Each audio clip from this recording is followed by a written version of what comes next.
CBI போன்ற இண்டிபெண்டா இருக்கக்கூடிய பாடி இதில் என்கொயரி பண்ணட்டும், முழு உண்மையும் வெளியே வரட்டும், அதுக்கப்புறம் நம்ம பேசுவோம். நீங்க பள்ளி கல்வித்துறை அமைச்சர் சொல்றதையும் எடுத்துக்க வேண்டாம், நான் சொல்றதையும் எடுத்துக்க வேண்டாம். எப்ப ஆடு நீ சொல்றதை எப்படி எடுத்துக்கிற முடியும்? நீ 100ல் 1-2 பொய் சொன்னா பரவாயில்ல, 1-2 தான் உண்மையே சொல்ற, 100ல் 98% நீ பொய் தான் சொல்ற. இந்த தமிழ்நாட்டுக்குள்ள மதக்கலவரத்தை கிளப்புறதுக்கு நீயும் முணங்கிக்கிட்டு முட்டிக்கிட்டு முண்டிக்கிட்டு தான் இருக்கிறாங்களும் பார்த்துக்கிட்டு தான் இருக்கிறோம். அதாவது என்ன மேட்ரு அப்படின்னா, 2022 தஞ்சாவூர் மைக்கேல்பட்டி பள்ளியில லாவண்யா அப்படின்னு 12ஆம் வகுப்பு படிக்கிற மாணவி ஒரு பொண்ணு பாத்தீங்கன்னா குடிச்சு கொலை பண்ணிக்கிட்டாங்க. அதாவது 2022 அப்ப இந்த ஆள் ஒரு ட்விட் போடுறேன். யாரு இந்த மத கலவரத்தை கிளப்புற மதவரி பிடிச்ச சங்கி ஆடு என்ன ட்விட் போட்டிருக்கேன் அப்படின்றத நான் வாசிக்கிறேன் பாருங்க. ஏழை விவசாயியின் மகள் லாவண்யா, வயது 27. என்ன கணக்குல 27ன்னு போட்டிருக்கேன்னு தெரியல, ஏன்னா அந்த பொண்ணு படிச்சது 12ஆம் வகுப்பு. அந்த சம்பவம் நடந்த அரியலூர் தூய இருதயா மேல்நிலை பள்ளியில் நன்றாக படித்த 12ஆம் வகுப்பு மாணவி லாவண்யா, அவங்க அரியலூர்ல உள்ள பள்ளியெல்லாம் படிக்கல, அவங்க தஞ்சாவூர் ஸ்கூல்ல உள்ள பள்ளியில தான் படிச்சிருந்திருக்காங்க. அதுவும் தப்பு. இதுவரை இவன் எழுதினதுலேயே லாவண்யான்ற பேரை தவிர மத்த எல்லாமே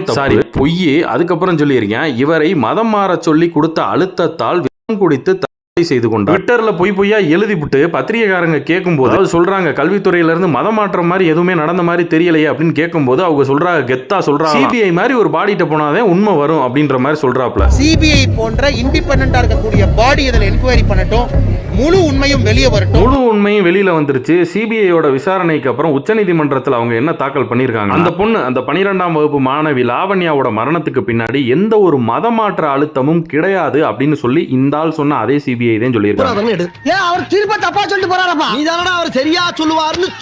இல்ல நான் தெரியாம தான் கேட்கிறேன், ஏன்டா உங்களுக்கு அப்படி என்னடா மத்த மதத்துக்காரங்க மேல ஒரு வன்மம்? கிளவி வீட்டுல கிளவி கூட இப்படி அழுகாதுடா, ஆனா அழுது தள்ளுறியடா.